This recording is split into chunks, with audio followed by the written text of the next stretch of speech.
Eminence, especially in Germany, you are facing a rise of anti-Semitism, but we are facing this all over the world. So I would like to hear what is your perspective on this. Get ready to hear the worst hot take ever. The 7th of October has created turbulence in the whole world, a tremendous rise of anti-Semitism, organized, state-sponsored in many instances, in universities, on the streets, and a rise of 500%, maybe some instances to 1,000% of anti-Semitic acts. Right, so he's talking about Hamas, an Islamic terror group, and far-left extremists in Western countries who support them. They're the real threat. Right? Apparently not. And there has also been a reaction of Europe. I think the rise of the extreme right in many European countries is a response to the insecurity felt by the old Europeans, so-called old Europeans, regarding the new immigrants who came from the Middle East. Old right-wing Europeans, by which he means native white Europeans, who are concerned about their countries being flooded by young men from Islamic countries. They're the real threat. Islamic countries inhabited, by the way, by people who hold overwhelmingly negative and often outright extremist views towards Jews in Israel. Yeah, they're okay though. So I think that fighting Islamophobia and anti-Semitism is an interest of both religions and both communities, and when we do it together, it's going to be much more useful. So he's basically arguing that Jews need to secure an alliance with the new Europeans, Islamic men who by and large hate Jews, in order to combat native right-wing Europeans. We have created,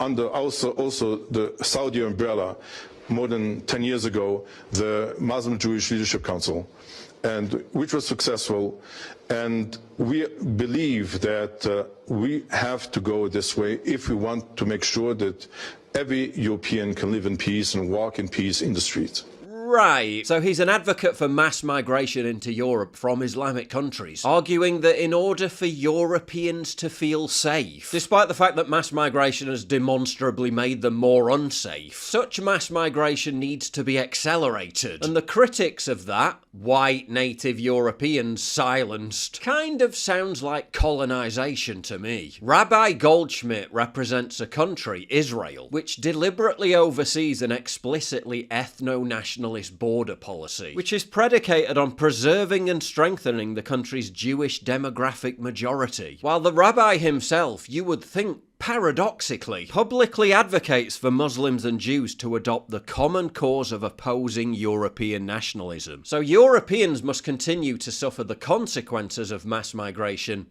in order to walk the streets in peace, which just sounds like total capitulation. Israel, on the other hand, the massive illegal infiltration into Israel from Africa posed a real threat to Israel's future as a Jewish and democratic state. We stopped this threat by building the fence. There remains the problem of those who had already entered before the completion of the fence.